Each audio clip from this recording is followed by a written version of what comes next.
हरे कृष्ण कृष्ण कृष्ण हरे हरे, हरे राम राम राम हरे हरे।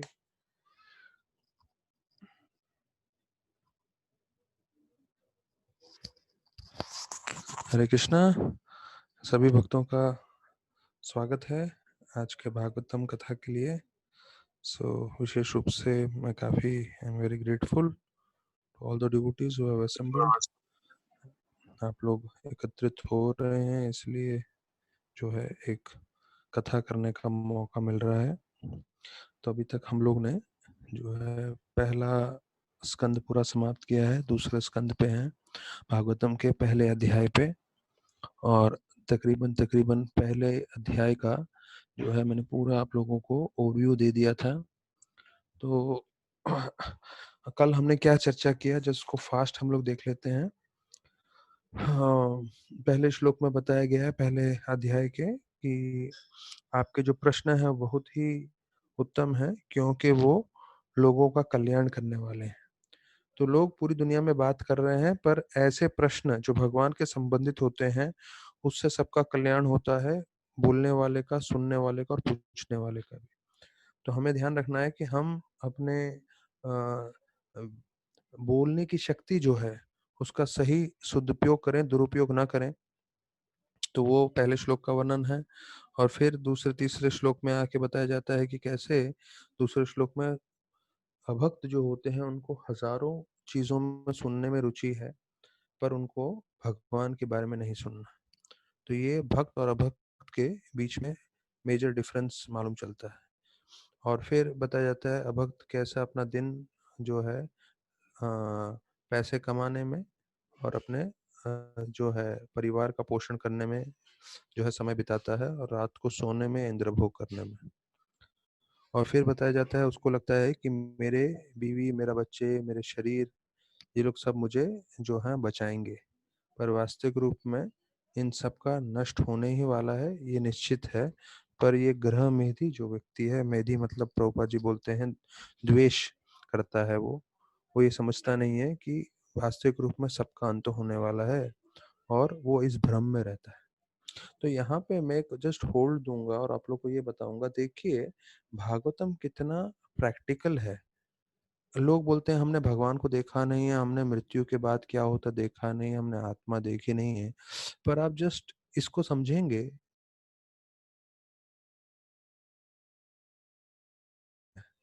हाँ, इसके अलावा कुछ भी नहीं है। और उसे स्पष्ट बताते हैं कि भाई अगर भक्ति करेंगे तो कैसे जीवन सार्थक हो सकता है।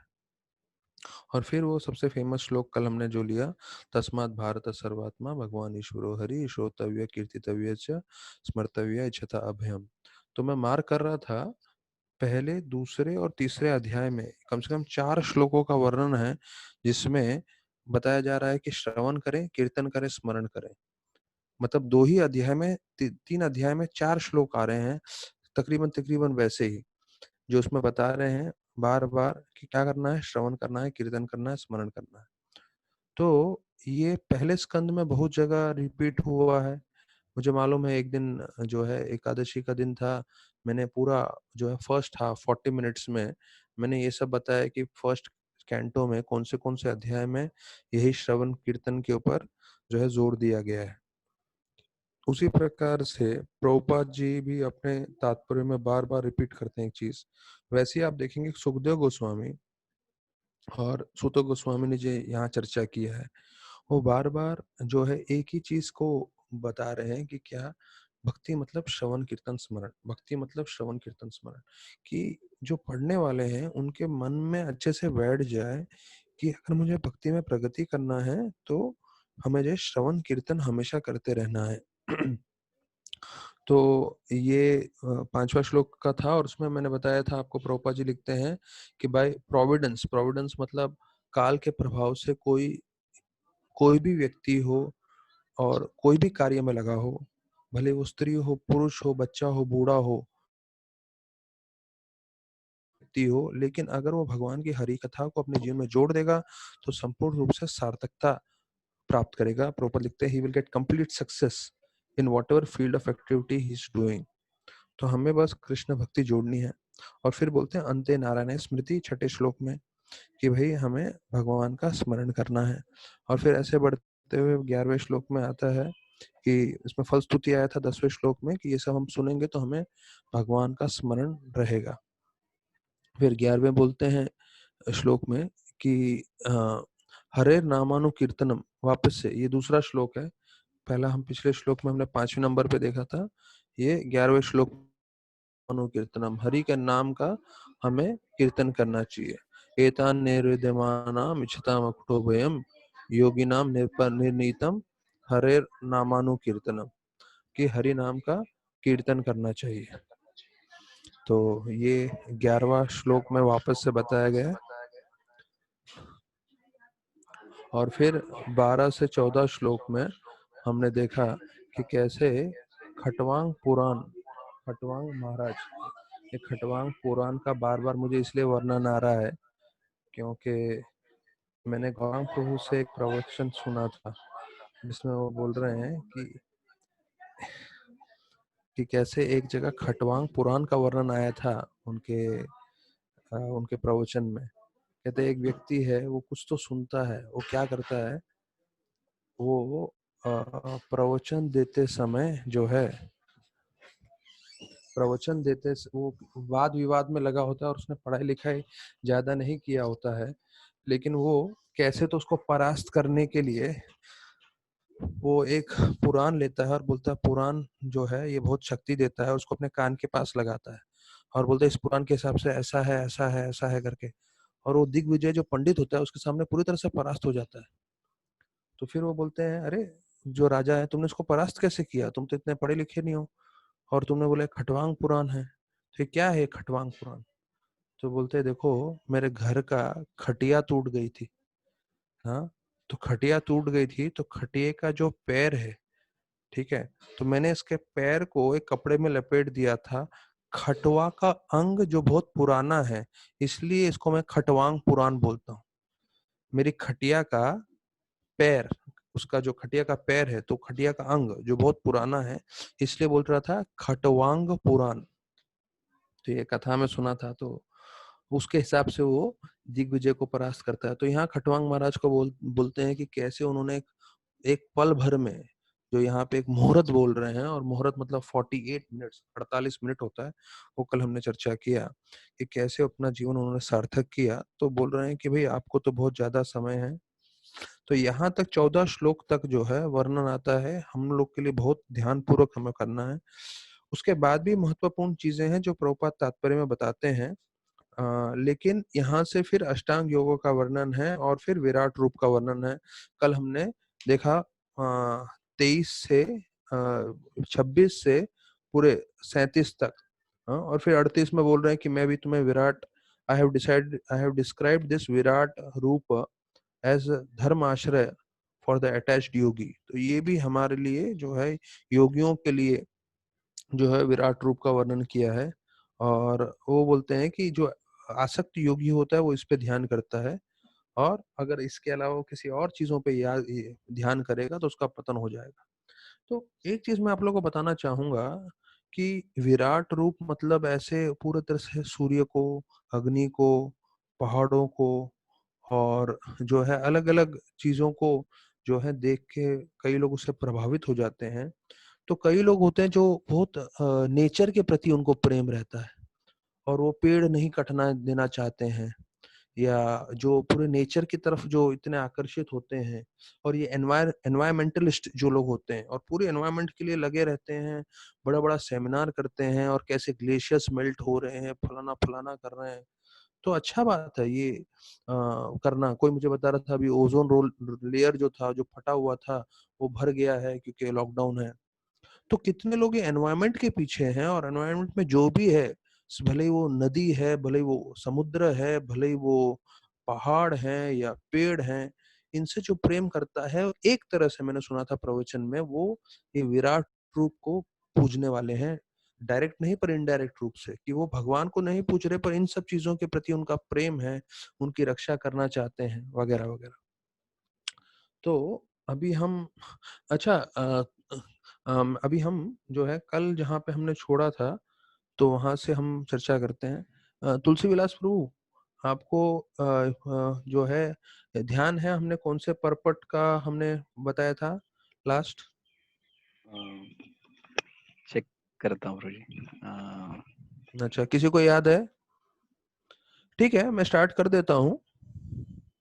मैं 20वें श्लोक पे हूँ, क्योंकि क्या तात्पर्य, क्योंकि जैसे वो यम नियम आसन प्रत्याहार अष्टांग योगों का वर्णन था, तो मैंने आपको बताया कि ये हम लोग के लिए इतना जो है, हम लोग अष्टांग योगा का ये नहीं करते हैं, पालन नहीं करते हैं, लेकिन 15 श्लोक से अष्टांग योगा का वर्णन था, और फिर 26वें श्लोक से वो विराट रूप का वर्णन है। तो मैं आप लोग को जो है, क्योंकि मुझे उसके जो परपट है वो परपट मैंने नहीं मिस कराना है। हाँ, तो मैंने आपको ओमकार का बताया था कि वो लोग जो ओम पे ध्यान करते हैं, वो ओम वास्तविक रूप जो है कृष्ण का ही है, और वो सब मैंने आपको बताया था। हाँ, और ये भी बताया था कि अष्टांग योगा कैसे प्रैक्टिकल नहीं है। विश्वामित्र मुनि ने जिन्होंने पालन किया था वो भी जो है पूरी तरह से समर्थ नहीं हो पाए, और यहाँ तो भक्ति करने के लोगों के मुश्किल हो रहे हैं। हाँ, बैठ के आराम से अपने घर में फैन के नीचे बैठ के आराम से, गर्मी का समय है, कई लोग एसी में बैठे होंगे, सिर्फ श्रवण करना है, वो मुश्किल होता है। तो ये क्या करेंगे वो लोग जो है अष्टांग योगा इतना, तो प्रैक्टिकल नहीं है। वो सही बोल रहे हैं, कलयुग के लोगों के लिए यही है कि हियरिंग एंड चैंटिंग। तो 18वें श्लोक के एंड में बोल रहे हैं, hearing and chanting if performed under proper guidance that is the surest path of progress even for the disturbed mind। कि हमारा मन जो विचलित है उसको अगर संयम करना है, उसके लिए हियरिंग एंड चैंटिंग है। तो ये जैसे रिपीटेटिव चीज है, ये बार बार रिपीट हो रहा है। आप गीता खोलेंगे, गीता में भी बताया गया है कि मन को वश में करना है, उसमें भी यही चीज बताया गया है कि हियरिंग एंड चैंटिंग। और हियरिंग एंड चैंटिंग मतलब भगवान का जो है हरि कथा और भगवान का नाम जप। तो मैं रिपीट कर रहा हूँ ये चीज हमारे प्रवचन में बार बार, जपा हम करते हैं रोज, लेकिन जपा के साथ साथ हमें भागवत श्रवण करना है। नित्यम भागवत सेव्या जब बोला है, तो मैं आपसे ये रिक्वेस्ट करूंगा, और कोई किताब नहीं ले सकते आप। हाँ, एक बार चैतन्य चरितमृत ले लेंगे तो मैं बोलूंगा ठीक है, क्योंकि वो भागवत का एक और स्टेप हायर है, पोस्ट ग्रेजुएट है। जैसे प्रभुपाद बोले, गीता मतलब ग्रेजुएशन, गीता मतलब बेसिक्स, फिर जो है ग्रेजुएट स्टडीज भागवतम, और पोस्ट ग्रेजुएट इज चैतन्य चरितमृत। तो किसी का जो है चैतन्य चरितमृत की तरफ आकर्षण हो तो पढ़ सकते हैं, पर चैतन्य चरितमृत और भागवतम, ये दो में से अलावा जो है हमें किसी और किताब पे नहीं जाना चाहिए। हाँ, हम दूसरे किताब पढ़ सकते हैं इंस्पिरेशन के लिए, जैसे हमारी गीता है, नेक्टर ऑफ डिवोशन है, बाकी इतने सारे बुक्स हैं, पढ़ना चाहिए, मना नहीं है। पर भागवतम इटसेल्फ में लिखा है नित्यम भागवत सेव्या, कि रोज हमें भागवत पढ़ना चाहिए। और जो है प्रभुपाद ने भी सिस्टम बनाया, मैं बोलूंगा चैतन्य चरितमृत भी ठीक है, इंस्पिरेशन के लिए आप पढ़ सकते हैं, पर भागवतम रोज पढ़ना चाहिए। क्यों? क्योंकि प्रभुपाद ने पूरे इस्कॉन वर्ल्ड वाइड में सारे मंदिरों में सिस्टम बनाया कि रोज भागवतम पाठ हो। हर एक श्लोक लें, श्लोक का वर्ड टू वर्ड मीनिंग पढ़ें, फिर ट्रांसलेशन और क्लास। तो क्यों प्रभुपाद ने सिस्टम बनाया? क्योंकि प्रभुपाद जानते थे भागवतम का रोज श्रवण करने से, पाठ करने से हम भक्ति में टिके रहेंगे और माया के प्रभाव से बचे रहेंगे। तो अब इन लोग ने जो है पूरे के पूरे इस चैप्टर के सारे श्लोक्स हमने देख लिए हैं। है, अभी मैं आपको सिर्फ पर्पट्स के इंपॉर्टेंट पॉइंट्स बता रहा हूँ कि कहाँ प्रभुपाद ने क्या क्या बताया है जो हमारे लिए बहुत लागू होता है। तो 20वां श्लोक का पर्पट में बता रहे हैं कि जो रजो और तमोगुण में है वो वास्तविक रूप में भक्ति में ज्यादा स्थिर नहीं रह सकते। हाँ, और जो रजो और तमोगुण में है उनका कैसे मालूम चलेगा आप रजो और तमोगुण में है? आपका स्त्री की तरफ और धन की तरफ आकर्षण रहेगा, ये 20वें श्लोक में लिखा है। फिर 21वें श्लोक में मैंने बताया, प्रभुपाद गीता का 12वें अध्याय का 5वां श्लोक बोल रहे हैं कि भाई ये जो ओ, अ, निराकार रूप है, ब्रह्मन रूप है, उस पर ध्यान करना कोई फायदे का नहीं है, सिर्फ आपको तकलीफ होगी, आपको मुश्किल होगी, परेशानी होगी। तो वो पूरा वर्णन किया है। फिर 22वें श्लोक में बोलते हैं प्रभुपाद, जीव का असली कर्तव्य है कि वो भगवान की सेवा करे, लेकिन उसके मन में इतने कल्मश है तो उससे वो अपने खुद के इच्छाओं की पूर्ति करने की कोशिश करता है। तो देखिए, हमें भगवान की सेवा करनी है, हम भगवान की सेवा छोड़ के हम क्या कर रहे हैं? हमारे मन में जो जो इच्छाएं आ रही हैं, हाँ, प्रभुपाद लिखते हैं कॉन्कॉक्टेड डिजायर्स। कॉन्कॉक्टेड शब्द का मतलब है कि मन घड़त मतलब आपके मन में जो इच्छा आ रही है उसकी आपूर्ति करने के पीछे पड़े हुए हो। तो बोल रहे हैं ये आपको कभी जो है शांति आपके मन में नहीं देगी, और वो नए नए आपको जो है मुश्किलों में फंसाएगी, और इसके कारण आप जन्म मृत्यु के चक्कर में हमेशा फंसे रहोगे। तो देखिए, प्रभुपाद 3 चीज़ बोल रहे हैं। पहला चीज़ स्पष्ट तो ये बता रहे हैं कि भाई भगवान की सेवा करनी है, उसको छोड़ के हम अपनी इच्छाओं जो-जो मन में आ रहा है उसकी सेवा कर रहे हैं। जब जो इच्छाएँ की सेवा करते हैं उससे हमें ना शांति मिलेगी, पहला। दूसरा, हमारे जितने भी मुसीबतें हैं, तकलीफ हैं, उसका समाधान नहीं होगा, और तीसरा, हम जन्म मृत्यु के चक्कर में हमेशा फंसे रहेंगे। ये 3 प्रॉब्लम्स बताते हैं अगर हम अपनी भौतिक इच्छाओं की पूर्ति करते रहेंगे तो। तो फिर बोलते हैं बात कि अगर वो साक्षात भगवान का स्वरूप पे ध्यान नहीं कर सकते, तो फिर उनको बोला जाता है कि ठीक है, आप विराट रूप पे ध्यान करिए। तो प्रभुपाद जी स्पष्ट रूप से बोल रहे हैं कि भाई अगर आप राधा कृष्ण की मूर्ति स्वरूप में, भगवान का विग्रह रूप में आप पूजा कर रहे हो, तो फिर ये सब करने की जरूरत नहीं है भक्तों को। फिर बताते हैं 23वें श्लोक में कि अगर जो योगी होता है, if he is diverted by accompanying feats of mystic control, then his mission of yogic success failure। तो अगर कोई ये योग पद्धति पालन भी करता है और योग पद्धति करते करते उसको थोड़ी शक्ति आने लगती है, तो अगर उसकी तरफ वो आकर्षित हो जाता है और वो अपना ध्यान जो है परमात्मा से हटा देता है, या जैसे इस पे से विराट रूप से हटा देता है, तो भी उसका जो है वो कल्याण प्राप्ति नहीं होगी। तो हम लोग को बोलते हैं ना, कंचन कामिनी प्रतिष्ठा, भक्तों को, कि जीवन में जो है प्रतिष्ठा आएगी। हाँ, फिर धन आएगा। प्रतिष्ठा मतलब नाम, ऐश, आपको लोग गुणगान करेंगे, सब करेंगे। धन आएगा, या कोई पुरुष या स्त्री आपको आकर्षित करने की कोशिश करेंगे। तो इन सब चीजों से बचना चाहिए भक्तों को भी। फिर बताते हैं कि जो जंगली लोग होते हैं, वो लोग भगवान को नहीं पूजते, लेकिन वो बिजली को देख के आकर्षित हो जाते हैं। वो बड़े पहाड़ को आकर्षित हो जाते हैं, और जो एक बड़ा बरगद का पेड़ है, उसको उससे आकर्षित हो जाते हैं। तो कम से कम उनकी पूजा करते हैं। तो इसी तरह से वो विराट रूप की पूजा कर रहे हैं करके प्रभुपाद जी लिखते हैं। और फिर प्रभुपाद बोलते हैं एक विराट रूप का जो हमने गीता में भी सुना है 11वें अध्याय में। तो प्रभुपाद जी 24वें श्लोक में कहते हैं कि कई लोग बोलते हैं मैं भगवान हूँ, आप भगवान हो, वगैरह वगैरह।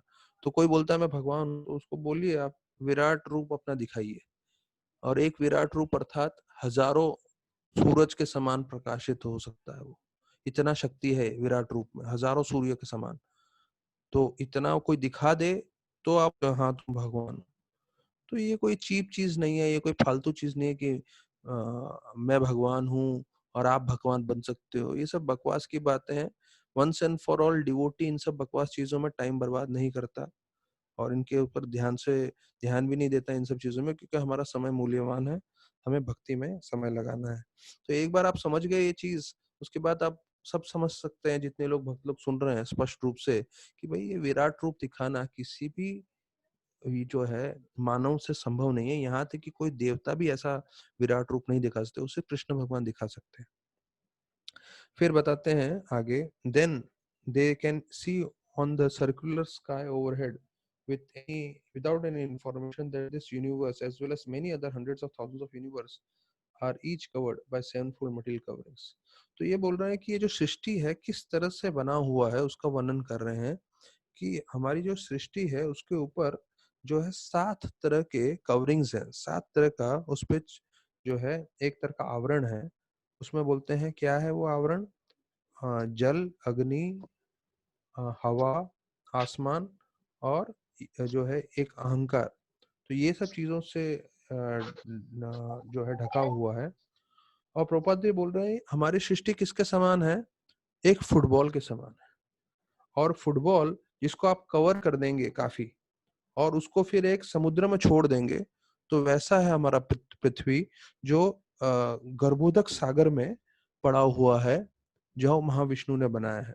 और एक एक सृष्टि में जो है इतने सारे 14 लोक हैं और हम पृथ्वी लोक पे हैं और पृथ्वी लोक पे ये सब हमारा हो रहा है, जीवन हम व्यतीत कर रहे हैं। अच्छा, तो ये 14 लोक कौन से हैं वो बताया गया है। ये भूर लोक पे हम है, उसके ऊपर है भूवर लोक, उसके ऊपर है स्वर्ग लोक, महर लोक। अच्छा, 26वें श्लोक में है, जो भक्तों को इसके बारे में जानना है वो 26वां श्लोक पढ़ सकते हैं। भूर, भूवर, स्वर्गलोक, महरलोक, जनलोक, तपलोक, सत्यलोक। ये सब हमारे ऊपर है, ऊपर के लोक। और फिर उसी तरह से 7 लोक नीचे हैं। वो है आताल, मतलब भूरलोक के नीचे आताल, विताल, महाताल, रसाताल, पाताल। तो ये एक पूरा लोकेशन एग्जैक्टली नीचे बताया गया है। और अगर आप फिफ्थ कैंटो में जब अगर हम पहुंचेंगे, अगर ये चलता रहा, तो फिफ्थ कैंटो में पाताल का एग्जैक्ट लोकेशन बताया गया है लास्ट चैप्टर में। और उधर पाताल में कितने कितने, पाताल के नीचे है नर्क लोक, सॉरी। तो इसका लोकेशन बता रहे हैं कि कहाँ है पाताल, कितना डिस्टेंस में है, और उसके नीचे जो नर्क लोक है उसका वर्णन करते हैं। तो फिर बोलते हैं कि हमेशा ये वापस से रिपीट कर रहे हैं प्रभुपाद कि आप जब भी भगवान का भी वर्णन कर रहे हैं तो चरणों से वर्णन करना चाहिए, वही एक प्रामाणिक तरीका है भगवान को संबोधित करने का। फिर 30वें श्लोक में बोलते हैं कि common sense is always imperfect where is description of shastra is always perfect and complete. मुझे याद है एक बार मैं मीटिंग में था, तो मेरे को जो है मेरे को बता रहे थे कि हरिबोल तो आप प्रचार में लगे हैं, तो प्रचार के लिए आपको एक चीज ध्यान रखना है। जैसे कई लोग चश्मा पहनते हैं, तो चश्मा पहनने का उद्देश्य क्या होता है कि हमारी नजर थोड़ी कमजोर होती है, तो हम चश्मे के द्वारा देखते हैं पूरी दुनिया को। तो बोलते हैं उसी प्रकार से हर एक भक्त को ये ट्रेनिंग मिलना चाहिए कि वो जो है शास्त्र के हिसाब से पूरी दुनिया को देखे। जैसे एक आम व्यक्ति चश्मे से पूरी दुनिया देखता है, वैसे भक्त शास्त्र के हिसाब से पूरी दुनिया को देखता है कि कोई भी परिस्थिति आ रही है उसके जीवन में, उसके परिवार के जीवन में, या पूरे समाज में, पूरे देश में, पूरे विश्व में, तो वो शास्त्र क्या बोल रहा है, ऐसी परिस्थिति में क्या करना चाहिए, कैसे करना चाहिए, तो शास्त्रों के द्वारा वो देखता है। तो उसमें वही लिखा गया है, प्रभुपाद जी 30वें श्लोक में बोल रहे हैं कि अगर आप कॉमन सेंस अपनी बुद्धि लगाओगे तो वो हमेशा सही नहीं होगा, लेकिन शास्त्र के हिसाब से आप देखोगे तो आप हमेशा सही रास्ते पर रहोगे। तो आपका जो है शास्त्र पे, तभी आप शास्त्र के हिसाब से देख पाओगे जब आप शास्त्र सुनोगे या शास्त्र पढ़ोगे। तो हमें कोशिश करना है कि हम जो है समय निकाल के पढ़े भी। जैसे मैंने बताया कि मुझे खटवांग महाराज जो शरीर छोड़ते हैं, मुझे लगा हमेशा एक पल एक पल एक पल। हाँ, 25 साल से भक्ति कर रहे हैं, अभी तक मुझे लगा एक पल। अभी सुना, जब मैंने ध्यान से इसमें पढ़ा और जब प्रवचन सुना तब मालूम चला एक पल नहीं है, एक मुहूर्त है। और एक मुहूर्त मतलब 48 मिनट है। तो 25 साल सुनने के बाद भी इतनी चीजें होती हैं जो आपको मालूम नहीं है। और प्रभुपाद के तात्पर्य भी ऐसे हैं, इतना विस्तार पूर्वक प्रभुपाद ने बताया है। हाँ, जैसे मैंने बताया नॉर्थ डायरेक्शन में बैठ के भक्ति करना चाहिए। मैं कितनी बार फर्स्ट कैंटो में ढूंढा हूँ, कितनी बार। मुझे हर बार लग रहा था वो व्यासदेव जो हैं, वो जो है सरस्वती नदी के पास बैठे थे और वहां पे कहीं प्रभुपाद बोलते हैं कौन से डायरेक्शन में। 4-5 बार मैं जाके ढूंढा हुआ अध्याय में, 5-6-7 में, 4-5-6 में। हाँ, कितनी बार, 10 बार जाके ढूंढा होगा पर मिला ही नहीं मुझे। और फिर इस बार मैं कवर टू कवर पढ़ रहा था आप लोग को पढ़ाने के लिए, फिर मालूम चला 19वें अध्याय में प्रभुपाद बोल रहे हैं कि भाई महाराज परीक्षित नॉर्थ डायरेक्शन में बैठे थे। तो जब भी आप लोग जप करने बैठ रहे हैं, प्रवचन करने बैठ रहे हैं या सुनने बैठ रहे हैं, तो कोशिश करना चाहिए कि आप नॉर्थ डायरेक्शन में बैठे। तो जिस दिन से मैंने पढ़ा और सुना, तो मैं भी नॉर्थ डायरेक्शन में बैठ के प्रवचन दे रहा हूँ। 3-4 दिन से 19वें अध्याय होने के बाद जब से मैंने पढ़ा, अभी नॉर्थ डायरेक्शन में ही चल रहा है, अभी भी प्रवचन चल रहा है, मैं नॉर्थ की तरफ ही फेस कर रहा हूँ। तो उसका फायदा भी होता है। प्रभुपाद बोले नॉर्थ की तरफ आप आध्यात्मिक भक्ति करोगे तो आपकी भक्ति बढ़ जाएगी।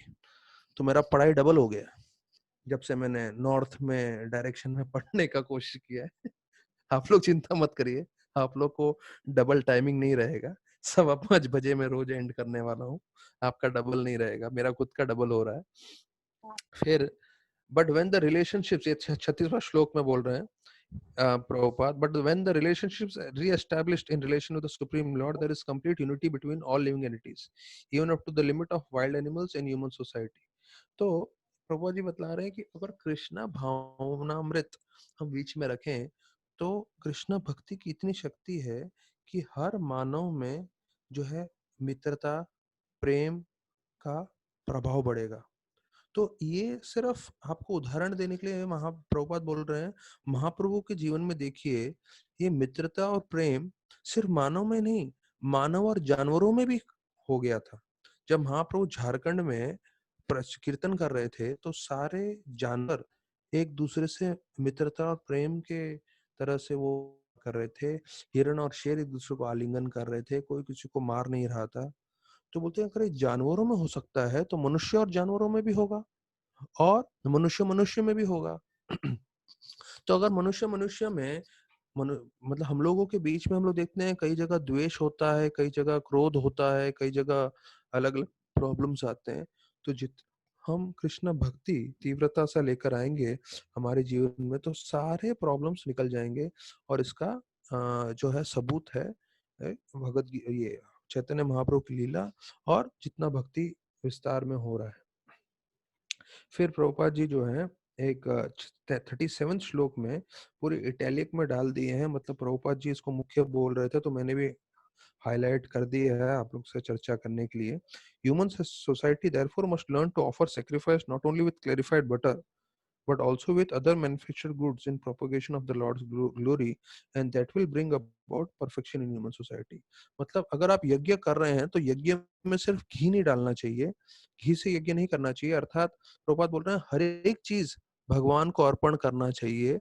तो उससे जो है मनुष्य जीवन में सब लोग को शांति मिलेगी, सार्थकता प्राप्त होगी।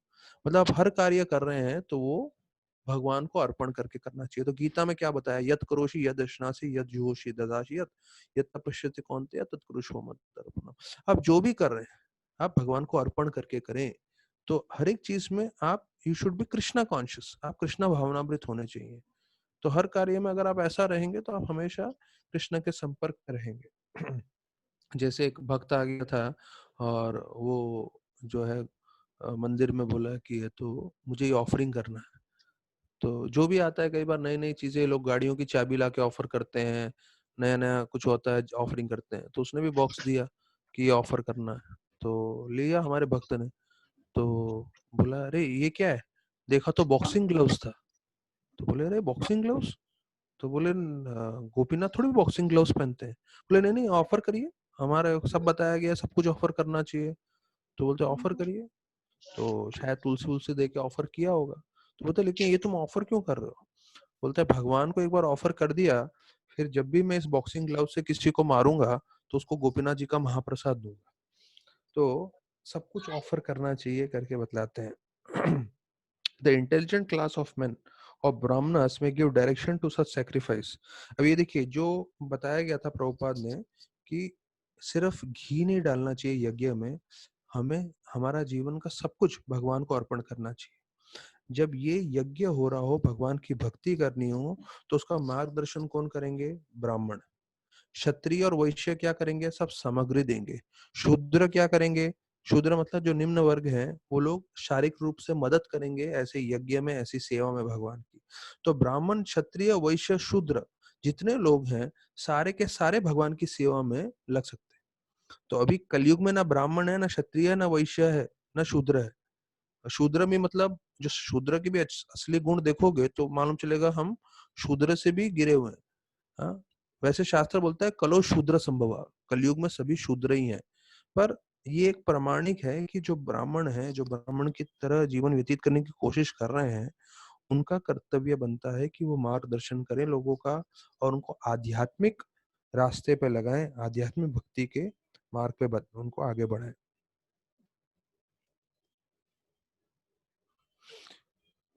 तो हम 39 श्लोक पे हैं अभी फर्स्ट चैप्टर के। प्रोपा लिखते हैं self realization is as it were offering a fight for eternal life against the material struggle for existence. तो प्रभुपाद लिख रहे हैं कि देखिए भक्ति कर रहे हैं तो हमें ये नहीं समझना चाहिए कि अरे आराम से भक्ति हो जाएगी। ये एक युद्ध करने के समान है।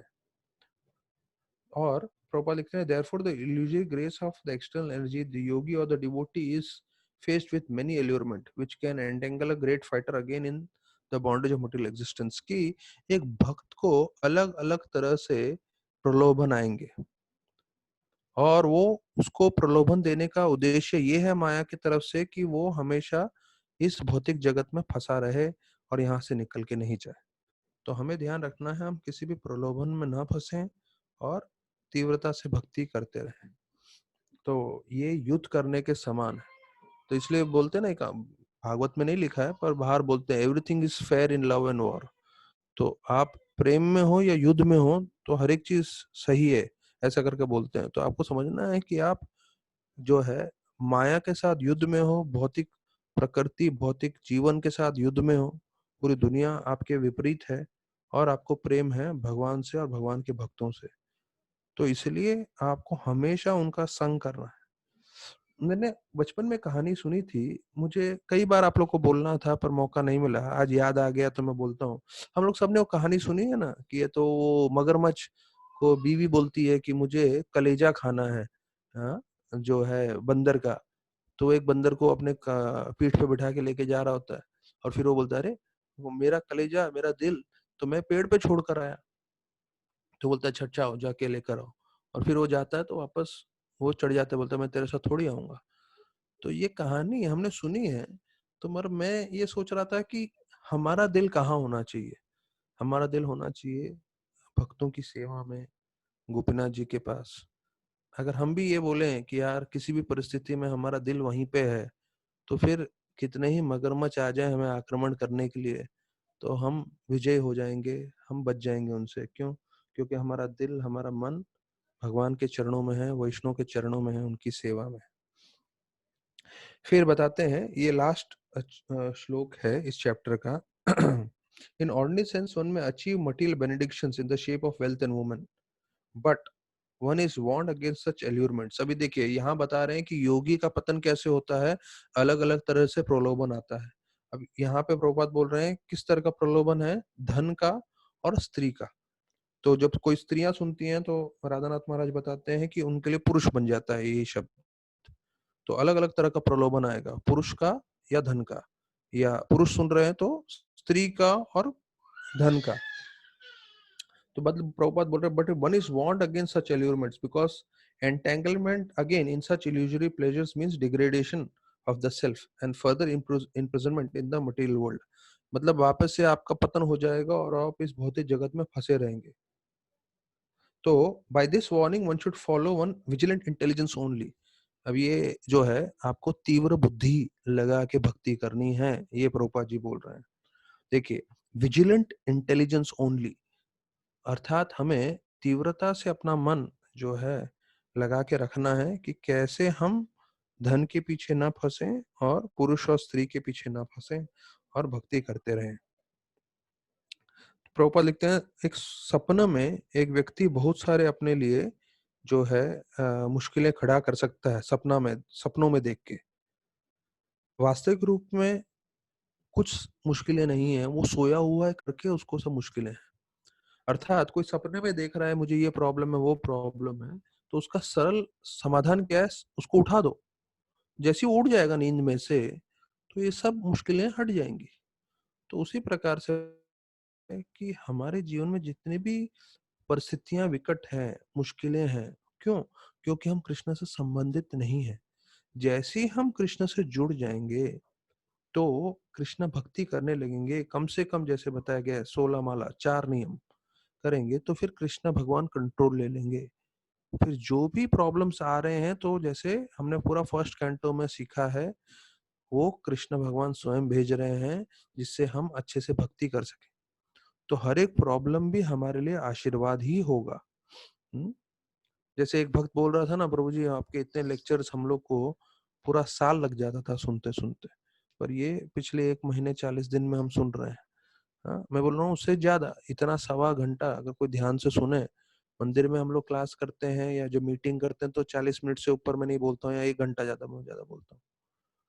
तो जो अभी यहाँ पे इस लॉकडाउन की परिस्थिति में हमारा पूरा फर्स्ट कैंटो स्टार्टिंग से लेकर लास्ट तक पूरा परपट कवर करते हुए कर लिया हमने। अभी सेकंड कैंटो में वैसे ही हम लगे हैं।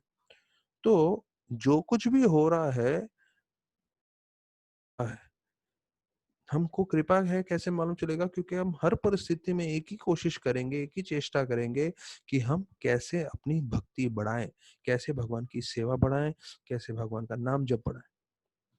मैं आपको बताऊंगा, हमारे काउंसलर हैं, जब वो ट्रैवल कर रहे थे यहाँ से पूना, तो बोले चलो ठीक है कोई बात नहीं, अभी ट्रैवलिंग कर रहे हैं, कुछ है तो नहीं काम ज्यादा, तो माला किए चालू किए। सुबह सुबह निकल गए थे, 4-5 घंटा लगना था ट्रैवलिंग करने को, व्हीकल से जा रहे थे। तो 4-5 घंटा बताया जाता है अच्छा से 50 40 50 माला कर लिए। तो ये जो है हमारा हमारा विचार होना चाहिए, जब समय मिले माला कर लिया। ऐसा नहीं कि 16 माला हो गया रख दिया, नहीं, ज्यादा से ज्यादा माला करें, ज्यादा से ज्यादा भागवत पढ़ें, ज्यादा से ज्यादा प्रचार करें। हाँ, तो हमारा वही उद्देश्य होना चाहिए कि हर एक दिन, ये मैं आप लोग के लिए मुख्य रूप से बताऊंगा, हर एक दिन हमें ये सोचना चाहिए कि मुझे आज कृष्ण की सेवा, वैष्णव की सेवा कल से अच्छा करना है। सेल्फ इम्प्रूवमेंट, हमें रोज ये सोचना चाहिए कि भगवान की प्रसन्नता के लिए, वैष्णव की प्रसन्नता के लिए मैं रोज मेहनत करूंगा, मैं रोज ज्यादा से ज्यादा अच्छा भक्ति करने की कोशिश करूंगा। भले ही वो अपना नाम जप है, भले ही वो हमारा पाठ है, भले ही वो वैष्णव की सेवा है, भले ही वो प्रचार है। रोज हमारा उद्देश्य एक ही बना रहना चाहिए कि कल से मैं बेहतर करूंगा, कल से मैं बेहतर करूंगा। और ऐसे एक एक दिन हमें भगवान की सेवा में बढ़ते हुए निकल। अंतिम में बोल रहे हैं, this the human life however is an opportunity to get out of this repetition of creation and annihilation. एक सरल चीज है, पर ये अधिकांश लोगों को नहीं मालूम। 99.99% लोगों को ये चीज नहीं मालूम है कि मनुष्य योनि मिली है आपको भक्ति करके, जो है भगवत धाम जाने के लिए। तो एक चीज अभी जो आने वाले तात्पर्य में आने वाला है, मैं अभी पहले ही बताता हूँ। There is something called rare, rarer and rarest. Rare क्या चीज है कि पहले आपको मनुष्य योनि मिल गई है 84 लाख योनियों में, वो सबसे रेयर चीज है। प्रभुपाद जी बता रहे हैं रेयर, रेयर मतलब दुर्लभ। तो दुर्लभ और दुर्लभ और अति दुर्लभ, रेयर, रेरर एंड रेयरेस्ट। तो क्या है दुर्लभ? मनुष्य योनि मिलना ही दुर्लभ है, क्योंकि 84 लाख योनियों में घूमने के बाद हमें मनुष्य योनि मिलता है। और उससे दुर्लभ और क्या है, उससे भी अधिक दुर्लभ, कि जो मानव है उसको ये मालूम चले कि असली प्रॉब्लम क्या है लाइफ में। असली प्रॉब्लम है birth, old age, disease, death, जन्म मृत्यु जरा व्याधि। तो ये जिसको ज्ञात हो वो और भी दुर्लभ है। क्यों? क्योंकि अधिकांश लोगों को ये नहीं समझ में आता है कि ये मेरा असली प्रॉब्लम। अपना जीवन व्यतीत करते जाते हैं और ऐसे ही प्रोपा दिखते हैं, जानवरों के जैसे मर जाते हैं। अच्छा, ये और दुर्लभ है। और सबसे दुर्लभ, अति दुर्लभ क्या है कि जिनको भागवतम का ज्ञान हो, जो भागवतम से जुड़े, भक्तों से जुड़े, हरिनाम से जुड़े, वो सबसे दुर्लभ है। रेयर, रेरर एंड रेरेस्ट, दुर्लभ और दुर्लभ और अति दुर्लभ। तो हमें समझना है जो हमें मिला है वो अति अति दुर्लभ है, बहुत मुश्किल से मिला है। तो अभी हमें उसका पूरा फायदा उठाना चाहिए और अच्छे से भक्ति करते रहना चाहिए। तो जैसे मैंने बताया, प्रभुपाद बोले कि अनफॉर्चुनेट वो है जिन्हें भक्ति नहीं मिले, फॉर्चुनेट वो है जिन्हें भक्ति मिली, और मोस्ट अनफॉर्चुनेट वो है, अर्थात ये हिंदी में बोले तो दुर्भाग्यशाली वो है जिसको भक्ति नहीं मिली, भाग्यशाली वो है जिन्हें भक्ति मिली। और अति दुर्भाग्यशाली, मोस्ट अनफॉर्चुनेट कौन है? जिनको भक्ति मिली पर उन्होंने जो है भक्ति उनसे हाथ से छूट गई, माला छूट गया उनसे। तो ये बताया जाता है मोस्ट अनफॉर्चुनेट। तो एक चीज मैं आपको बताऊं कि भैया जो लोग 16 माला कर रहे हैं उनके लिए विशेष रूप से ध्यान से सुनिए। एक बार लोगों का जब 16 माला छूट जाता है, भले वो दीक्षित भक्त हो या नॉन दीक्षित हो, उसके बाद वापस से 16 माला पे आना बहुत मुश्किल हो जाता है। बड़े बड़े दिग्गज भक्तों का जब 16 माला छूट गया है तो फिर वो वापस आ ही नहीं पाए पूरे जीवन पर्यंत, मृत्यु तक। मैं बहुत सारे इनिशिएटेड डिवोटीज को जानता हूँ जिनका माला छूट चुका है। तो इसको आप आराम से मत लीजिए, ये बहुत बड़ा स्ट्रगल है, बहुत बड़ा फाइट है।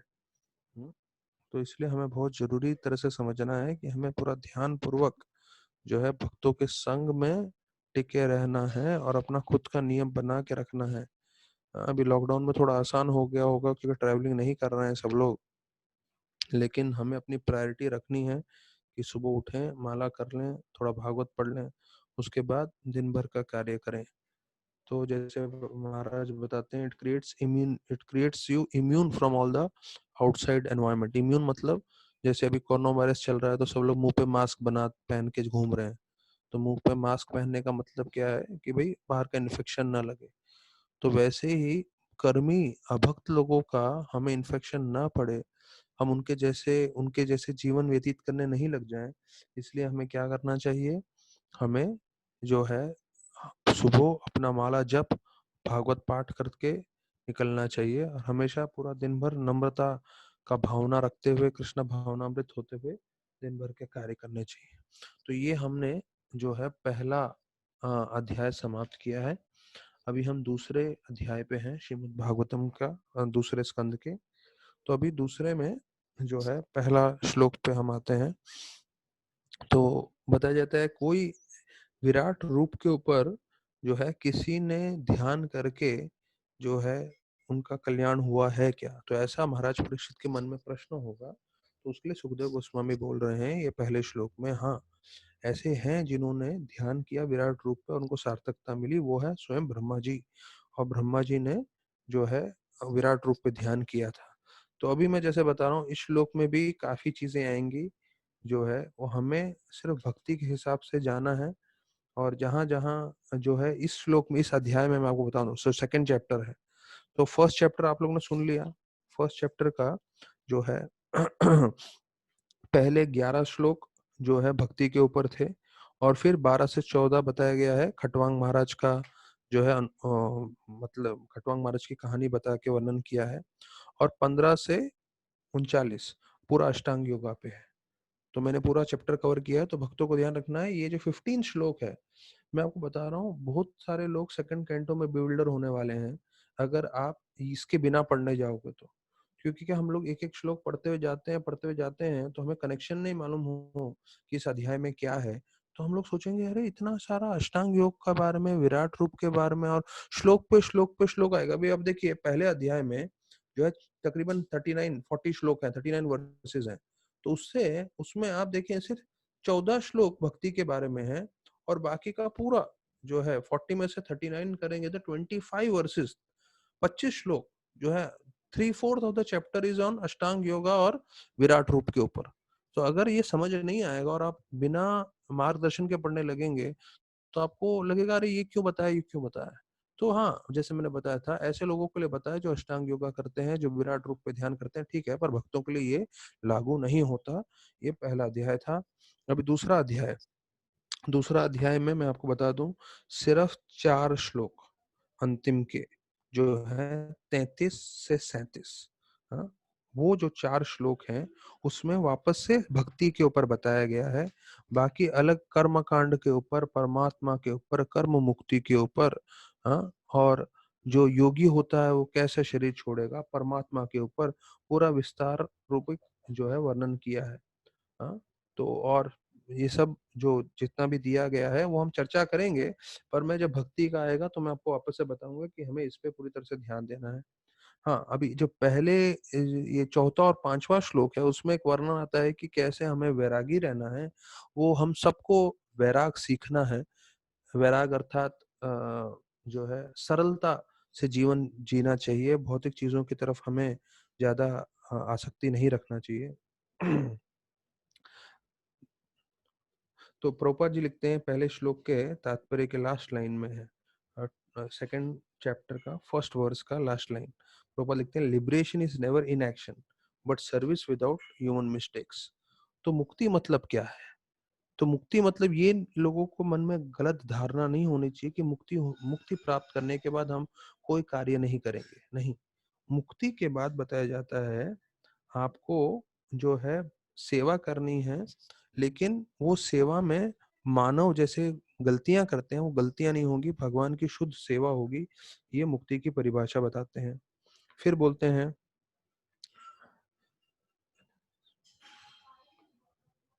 तो फिर एक प्रश्न ये आता है कि स्वर्ग अगर प्राप्त करना हो कर्मों के द्वारा, ये तो ये ठीक है क्या? ये महाराज परीक्षित का जो है प्रश्न है। ये एक लिंक्स है जो दूसरे आचार्यों ने टिप्पणी दिया हुआ है। तो मैं, जैसे मैंने आपको बताया, मैं दूसरे बुक से रेफर करके बता रहा हूँ। तो उसमें जो है भक्ति सुबोधनी में बताया गया है। तो बताया गया है, the path of Vedas give temporary pleasure which are just like enjoyment in a dream. तो ये दूसरे श्लोक का अनुवाद में बता रहे हैं कि कोई सपने में, जो हमने पिछले श्लोक में देखा, जहाँ प्रभुपाद बोल रहे हैं पिछले अध्याय में, कि कोई सपने में उसको तकलीफ हो रही है, तो उसको सिर्फ उसको उठना है, तो वो तकलीफ का कोई मायने नहीं है। तो वैसे ही हमारे जीवन में जितनी भी तकलीफें हैं, हमें कृष्ण भगवान से जुड़ना है। एक बार आप कृष्ण भगवान से जुड़ जाओगे तो आपको समझ में आएगा, ठीक है ना, ज्यादा में ज्यादा क्या है, अंतिम में ज्यादा में ज्यादा मृत्यु आएगी ना, बाकी सब आएगा जाएगा वो तो ठीक है। तो भक्त के लिए कोई ज्यादा टेंशन की बात नहीं है, क्योंकि अगर उसने जीवन पर्यंत भक्ति किया है तो जब मृत्यु भी आएगी वो भगवत धाम जाएगा।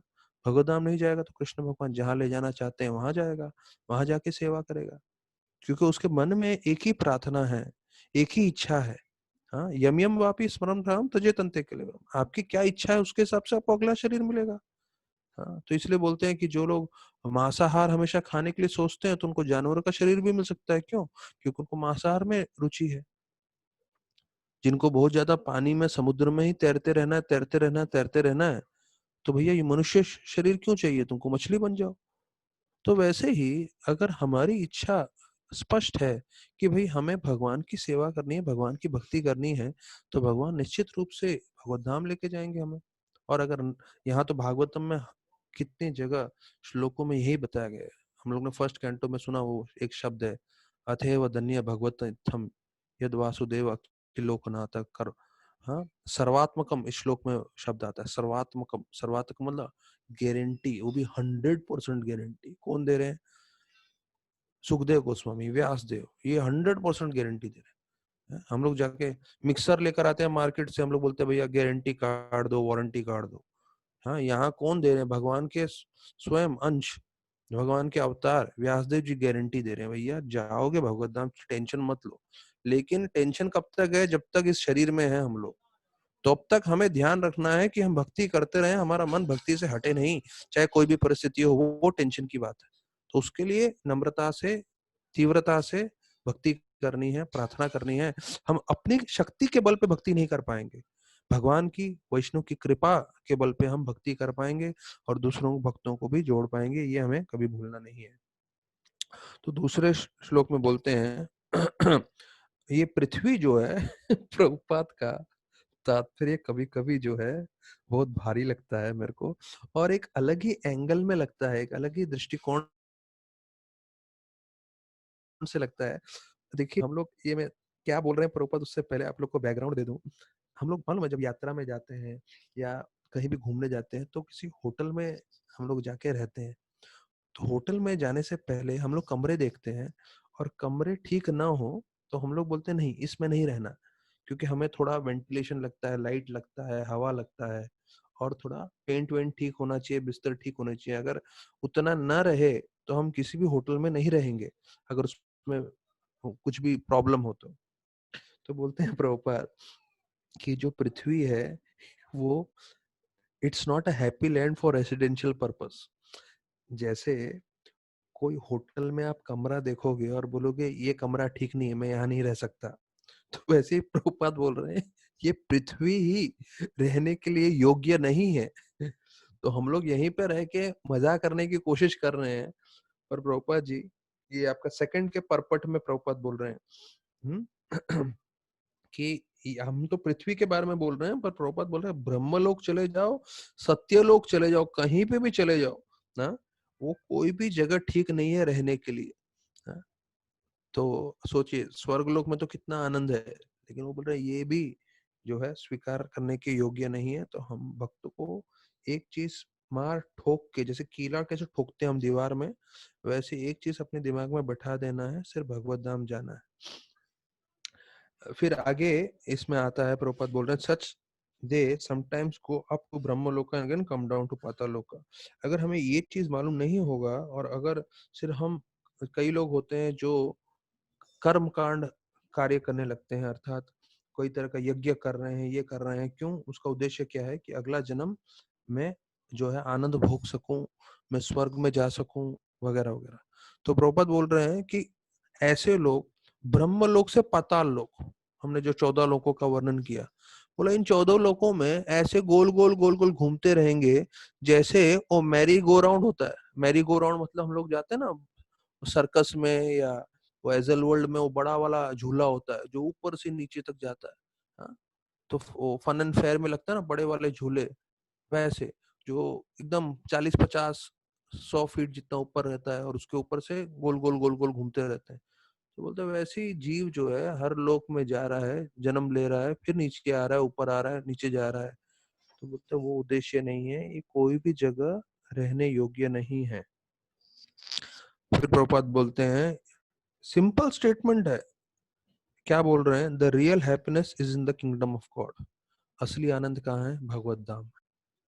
तो हमारा वही उद्देश्य रहना चाहिए कि हमें भगवत धाम ही जाना है और कहीं नहीं अटकना है।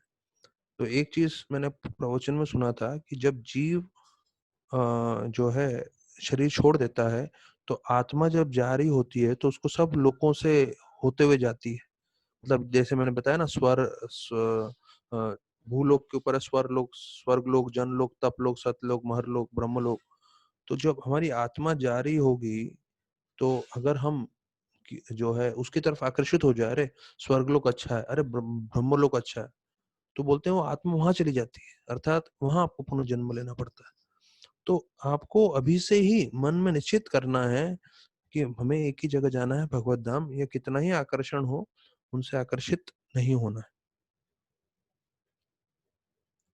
फिर बोलते हैं कि भौतिक जीव कैसे, प्रभुपाद बोलते हैं कि वो एक देश नहीं तो दूसरे देश में जो है ये सोचता है कि मैं कैसे अच्छे से रह सकूं।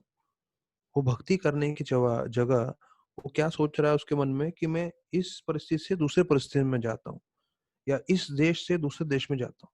जैसे अधिकांश इंडिया वाले लोगों को लगता है अमेरिका जाना चाहिए, और कोई अमेरिका में है तो उनको लगता है अरे उसका जीवन सफल है।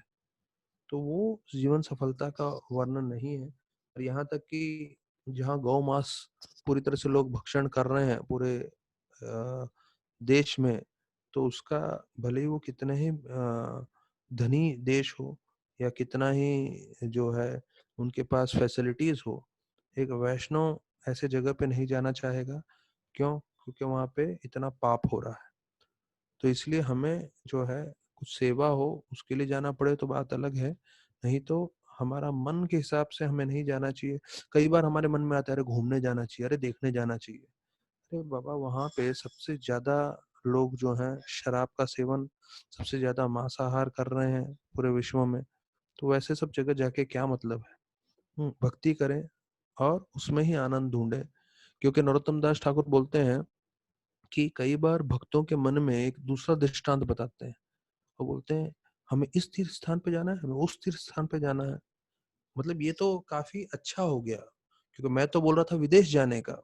विदेश तो छोड़िए, यहाँ तक कि नरोत्तम दास ठाकुर बोल रहे हैं अगर भक्तों के मन में है आज मैं पंढरपुर जाऊंगा, कल मैं इधर जाऊंगा, वृंदावन जाऊंगा, फिर मैं मायापुर जाऊंगा, फिर मैं जगन्नाथपुर जाऊंगा, बोले उससे आपको भक्ति नहीं मिलेगा। भक्ति मिलेगा, निश्चित रूप से आप आध्यात्मिक रूप में उन्नति करोगे ये सब जगह जाओगे तो। लेकिन नरोत्तम दास ठाकुर बोल रहे हैं आपका भजन महत्वपूर्ण है। यहाँ वहां जस्ट भ्रमण करते रहोगे वो तो एक मानसिक कल्पना के हिसाब से है। हाँ, कभी एक बार वर्ष साल में जा रहे हो वो ठीक है, लेकिन कोई यही सोचता रहे मैं यहाँ जाऊं, वहां जाऊं, यहाँ जाऊं, वहां जाऊं, उससे भक्ति प्रगति नहीं करेंगे। एक जगह स्थिर रह के भगवान की सेवा करें तो भक्ति में प्रगति होती है। तो बताया जाता है कि हम लोग सब सच्चित आनंद है वास्तविक रूप में। सच्चित आनंद मतलब हम लोग सब अनित्य काल के लिए, शाश्वत काल के लिए, वी आर ऑल एटर्नल्स। फिर हम लोग जो है चित मतलब पूरा ज्ञानमय है और आनंदमय है। तो ये सत-चित आनंद का हमें तभी स्वरूप मिलेगा जब हम भगवत धाम में जाएँगे। यहाँ पे असत है, अचित है और निरानंद है भौतिक जगत में। तो पूरा उल्टा है। आनंद की जगह तकलीफ मिलेगा, ज्ञान की जगह हम हमेशा अंधकार में रहेंगे, हाँ? और समय के साथ सब कुछ नष्ट हो जाएगा। पूरा भौतिक ब्रह्मांड ही नष्ट हो जाता है, तो हमारा और आपका क्या कहना? इसलिए हमें हमारा मन जो है भक्ति में लगा के रहना चाहिए। तो प्रभुपाद बोल रहे हैं दूसरे श्लोक के लास्ट पैराग्राफ में, in the last stage of life one should not desire to transfer himself to so called heavenly planets but should prepare himself for going back home, back to godhead. तो अंतिम समय में हमारे मन में जरा भी आकर्षण नहीं रहना चाहिए कि मैं स्वर्गलोक चला जाऊं, यहाँ वहां चला जाऊं, नहीं, भगवत धाम ही निश्चित करना चाहिए। फिर तीसरे श्लोक में बोलते हैं, जो बुद्धिमान व्यक्ति होता है वो जो है अपना शरीर उसी हिसाब से रखता है जिससे वो भक्ति कर सके, और शरीर में के लिए ज्यादा इंद्र भोग नहीं करता, कम से कम चीजें रखता है। बोलते हैं मिनिमम नेसेसिटीज ऑफ लाइफ। हाँ, मिनिमम नेसेसिटीज ऑफ लाइफ मतलब कम से कम चीजों का उपयोग करता है अपना शरीर को स्वस्थ रखने के लिए, जिससे वो भक्ति कर सके। क्योंकि ये दुनिया जो है it's only the world of names, सिर्फ नाम की दुनिया है, क्योंकि व्यक्ति निकल जाते हैं, सिर्फ उसका नाम रह जाता है, प्रभुपाद लिख रहे हैं। तो बोलते हैं अगर नहीं तो प्रभुपाद इसका इस श्लोक में बोल रहे हैं अनुवाद में तीसरे में कि अगर हम बहुत सारा मेहनत कर रहे हैं, बहुत सारा चीज इकट्ठा करने में, तो all such endeavours are merely hard labour for nothing. अर्थात आप मेहनत तो बहुत कर रहे हो, लेकिन ये मेहनत कुछ फायदे का नहीं है जो है। प्रभुपाद लिख रहे हैं it's hard labour for nothing, मतलब आप बहुत मेहनत कर रहे हो, एकत्रित कर रहे हो बहुत सारी भौतिक चीजें, पर वास्तविक रूप में इसका कुछ मूल्य नहीं है। तो बोलते हैं आप ये सब चीजें लेकर आओगे, everyone sees that existence is neither comfortable nor secure. आप जितना भी अपने आराम की जो है व्यवस्था कर लो, पर बीमारी, बुढ़ापा, मृत्यु आपको आराम करने नहीं देगा, और ना ही आपको सिक्योर है। सिक्योर मतलब ऐसा नहीं है कि आप यहीं पे हमेशा रहने वाले हो, आपको उठा के बाहर फेंकने ही वाला है। तो ना आपको आराम मिलेगा और ना ही आप जो है इसके जो है पूरी तरह से सुरक्षित हो यहाँ पे। तो ना ही सुरक्षा है ना ही आराम है इस भौतिक जगत में। तो इसलिए भक्ति करना प्रभुपाद बोल रहे हैं जरूरी है। और क्या क्या चीज के लिए हम लोग आसक्त होते हैं, जैसे बताया ना, हम लोग बहुत मेहनत कर रहे हैं फॉर नथिंग, बिना किसी मतलब के। उसमें बोल रहे हैं बिल्डिंग, फर्नीचर, गाड़ी, बंगला, मिल्स, फैक्ट्रीज, इंडस्ट्रीज, हाँ। तो बोलते हैं तो ये सब जो है भौतिक जगत में हम लोग इसके पीछे पड़ रहे हैं, और जस्ट ये सब सिर्फ आपको वो जो है भ्रमित करते रहते हैं और आपको तीन गुणों में लगा के रखेंगे। अच्छा, इसका मतलब ये नहीं कि हमें ये सब चीजें नहीं चाहिए। जो हमारे जीवन प्रवाह करने के लिए जरूरत है वो हमें इस्तेमाल करना चाहिए। बोलते हैं हम लोग सब जीव, और जीव जो भी हमारे पास सामग्री है, वो बोलते हैं हम लोग सब we are just like bubbles of the sea waves. Bubble of the sea wave Prabhupada लिख रहे हैं अपने तात्पर्य में। Bubbles of the sea waves मतलब जो समुद्र की लहरें हैं उस पे बुलबुले निकलते हैं। तो अभी समुद्र के लहरों पे बुलबुलें आपको भी मालूम है उसका क्या मूल्य है, कुछ मूल्य नहीं है। अभी हैं, कुछ सेकंड बाद खत्म हो जाएंगे। तो बार बार ये दोहरा रहे हैं प्रभुपाद कि हम जो है गुलगुले के समान है, बुलबुले के समान है, ऐसे क्यों बोल रहे हैं प्रभुपाद?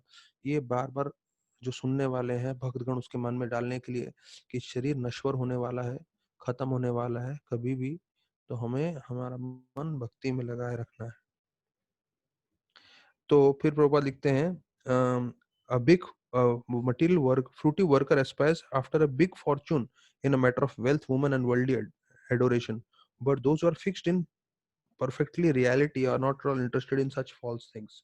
तो अभक्त और भक्त में क्या मतलब है? जो अभक्त होता है उसका तीन चीज में दिमाग होता है। इस जगत में लोग उसका सम्मान करें, उसको जो है धन मिले, या पुरुष और स्त्री का संग मिले, तो ये चीज के प्रति वो ज्यादा आकर्षित होता है। पर प्रभुपाद लिख रहे हैं जो भक्त होता है वो बिल्कुल भी इन चीजों की तरफ आकर्षित नहीं होता। फिर बोलते हैं जो वास्तविक रूप में समाज है आध्यात्मिक रूप से, वो आदमी को इस तरह से प्रेरित करता है कि वो कम से कम चीज लें। हाँ, और जो है प्रॉपर लिखते हैं best use of the bad bargain. हाँ, तो बैड बार्गेन क्या है कि हमें शरीर मिल गया है, भौतिक शरीर, ये बैड बार्गेन है। बैड बार्गेन मतलब नुकसान का सौदा। हाँ, नुकसान का जो है व्यापार। क्यों ये बैड बार्गेन है? क्योंकि हम लोग सब ने भगवान से अलग रह के भोग करने की इच्छा की है, इसलिए हम लोग इस भौतिक जगत में। तो कोई जेल में रहेगा तो जेल में जाके उसकी प्रशंसा करने की जरूरत नहीं है। क्यों जेल में है? क्योंकि उसने गलत किया है। तो हम लोग इस जगत में हैं क्यों? क्योंकि हमको अलग से भगवान से भोग करना था, इसलिए यहाँ पे आके अटके हुए हैं हम। अभी क्या बोल रहे हैं? Make the best use of the bad bargain. अभी कैसे तो अटक गए हम, कुछ तो हमने गलती की है, ठीक है। अभी क्या करना है? अभी ऐसी परिस्थिति में ज्यादा हमें भौतिक चीजों के प्रति आसक्ति दिखा के अपना जीवन जो है ज्यादा मुश्किल नहीं करना है। भक्ति करके जो है भगवत धाम जाने का हमारा मन का पूरा उद्देश्य होना चाहिए। The materialistic advancement of civilization is called the civilization of demons, which ultimately ends in wars and scarcity.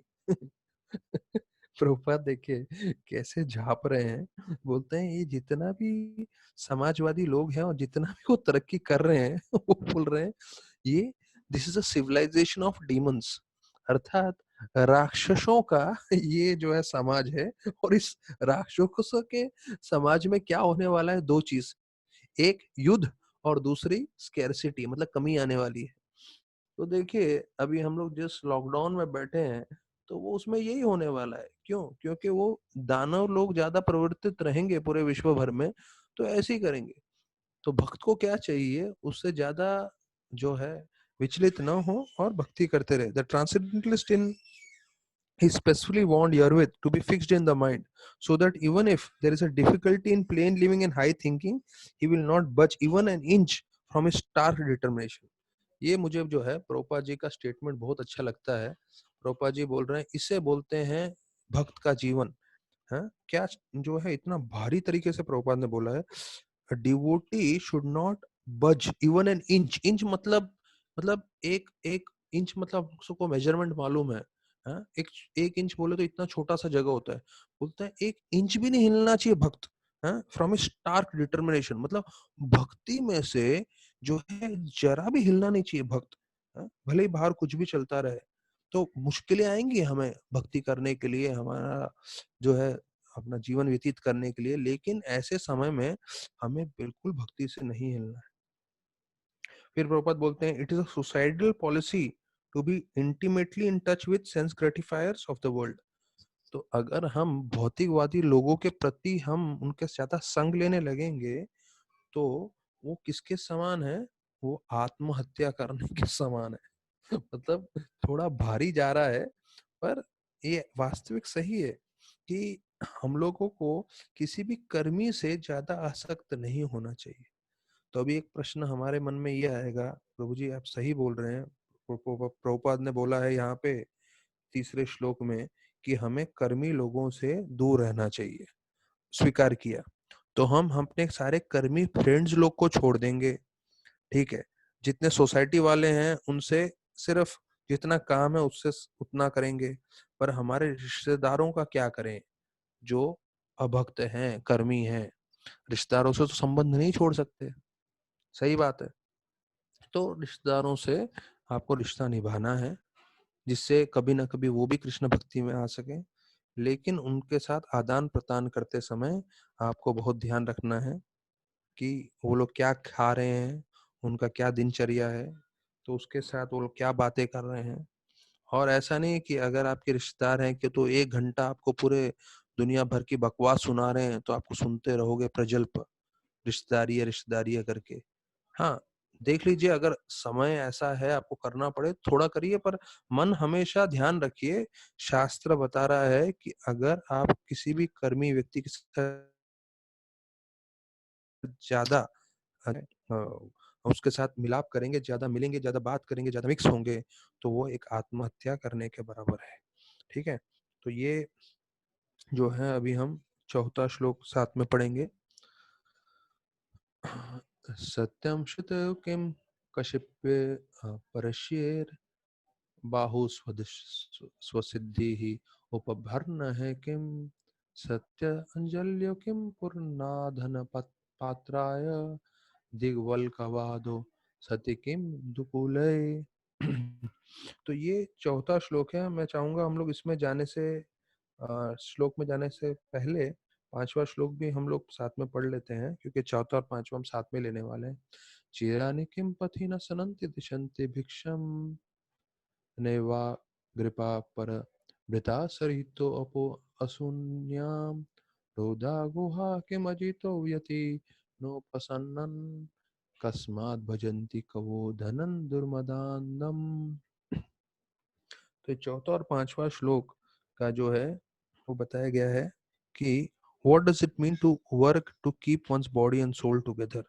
तो इसमें सुखदेव गोस्वामी थोड़ा अभी भारी बोल रहे हैं। तो मैं इसका पूरा श्लोक बताने के बाद आप लोग को इसका सार बता दूंगा। आज हमारे पास जितना समय है उसमें ये बताएंगे। बोलते हैं क्यों हमें बिस्तर चाहिए। ये चौथा और पांचवा श्लोक का मैं सार आपको बता रहा हूँ। ट्रांसलेशन पहले बताऊंगा, फिर पर्पट जाएंगे, पर्पट में जाएंगे, और इसका मैं आपको पूरा कल्मिनेशन भी बता दूंगा कि भक्त को किस दृष्टिकोण से देखना है।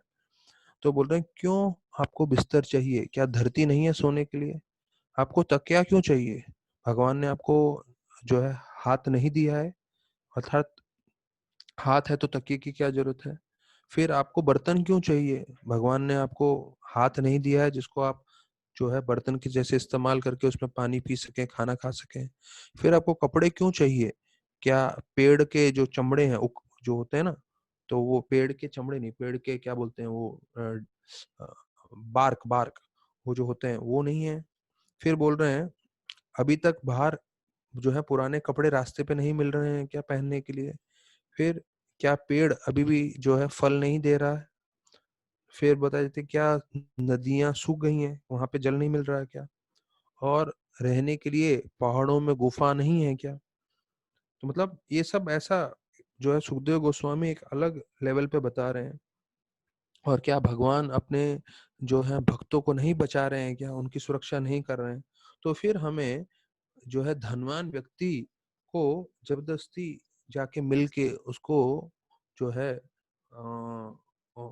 फ्लैटर करने की क्या जरूरत है? फ्लैटर मतलब उसको जो है सम्मान दे के जबरदस्ती धनी व्यक्ति से हमें थोड़ी कुछ हमें चाहिए।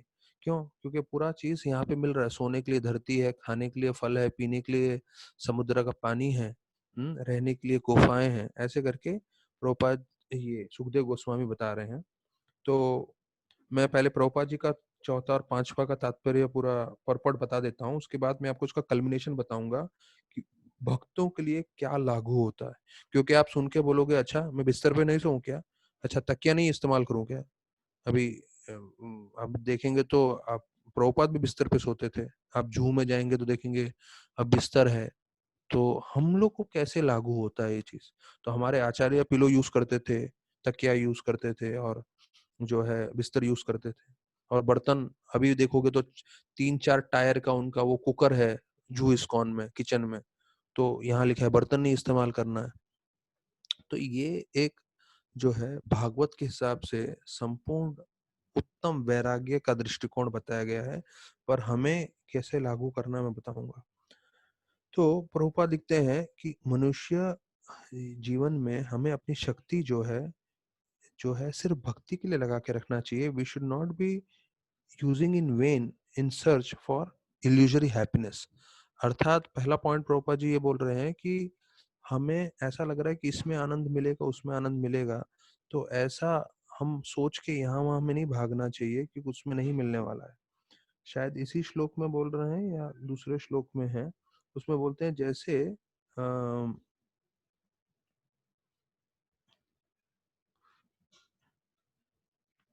एक पानी का वर्णन करते हैं कि अगर किसी को लग रहा है कि पानी हम लोग को यहाँ मिल रहा है कहाँ पे,